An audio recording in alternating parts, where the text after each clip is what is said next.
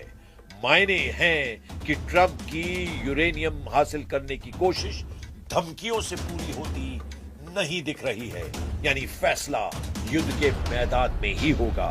और ये भी कि ईरान के पास एटम बम होगा या नहीं, ये ट्रंप नहीं, मुस्तबा तय करेंगे।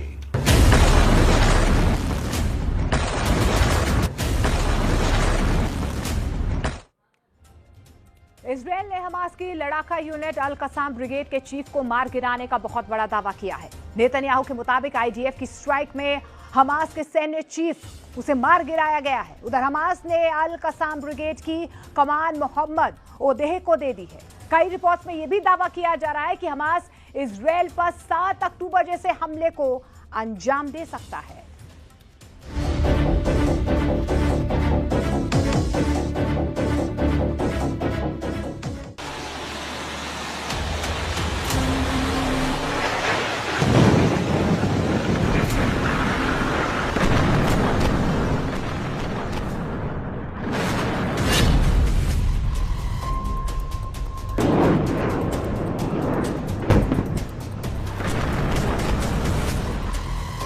इजराइल हर रोज हिजबुल्लाह के ठिकानों पर 10 से ज्यादा एयर स्ट्राइक कर रहा है। दक्षिणी लेबनान में हिजबुल्लाह के नेटवर्क पर हर दिन गोले दाग रहा है। जिस पल हिजबुल्लाह के खिलाफ आईडीएफ का ऑपरेशन रुकता है, इजराइल की सेना हमास के ठिकानों पर गोले दाग देती है। आईडीएफ के हमलों के बीच दावा किया जा रहा है कि हमास फिर से संगठित हो रहा है और इजराइल के खिलाफ दूसरे दौर की जंग शुरू कर सकता है।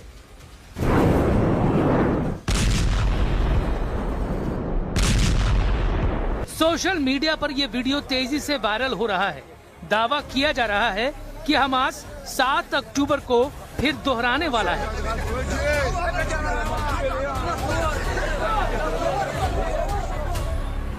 एक और वायरल वीडियो में दावा किया गया कि हमास इजरायलियों पर वैसे ही हमला करेगा और उन्हें बंधक बनाएगा जिस तरह हमास ने 7 अक्टूबर 2023 को अचानक हमला किया।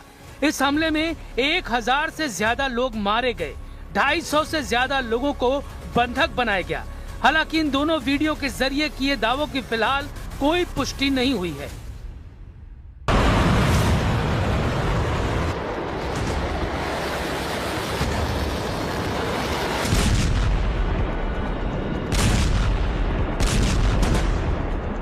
लेकिन 2 दिन पहले इजराइल के एक दावे ने हमास से उठती जंग की चिंगारी पर फुल स्टॉप लगा दिया। इजराइल ने दावा किया कि उसने एयर स्ट्राइक में हमास लड़ाका यूनिट के चीफ इज अल-दीन अल-हद्दाद को मार गिराया है। इस स्ट्राइक के बाद गाजा से तबाही की तस्वीरें भी आईं। साथ ही इज अल-दीन अल-हद्दाद की मौत का मातम भी दिखा। द घोस्ट के नाम से मशहूर इज अल-दीन अल-हद्दाद को मई 2025 में मोहम्मद सिनवार की मौत के बाद हमास लड़ाका यूनिट अल कसम ब्रिगेड का चीफ बनाया गया था। अब रिपोर्ट सामने आ रही है कि हमास के अल कसम ब्रिगेड की कमान मोहम्मद उदैह को सौंपी गई है। उदैह पहले हमास की मिलिट्री इंटेलिजेंस का प्रमुख था। दावा किया जाता है कि 7 अक्टूबर 2023 के इजराइल पर हुए हमले की पूरी साजिश इसी ने रची थी। इजरायली बॉर्डर की कमजोरियों को पहचानने और हमले को अंजाम तक पहुंचाने की पूरी प्लानिंग में उसकी अहम भूमिका बताई जाती है। अब डर है कि वो इस तरह के हमले को फिर से अंजाम दे सकता है। तो क्या गाजा में खाड़ी का सबसे खतरनाक चैप्टर शुरू होने वाला है? हमास ने नया बॉस चुनकर इजराइल को 7 दिन में बदला का संदेश दे दिया है। क्या लेबनान में हिजबुल्लाह और गाजा में हमास 2 मोर्चों पर इजराइल को घेरने की तैयारी है, ताकि इजराइल इन दोनों मोर्चों पर फंसा रहे और ईरान खुलकर अमेरिका और इजराइल पर नए हमले का प्लॉट तैयार कर सके?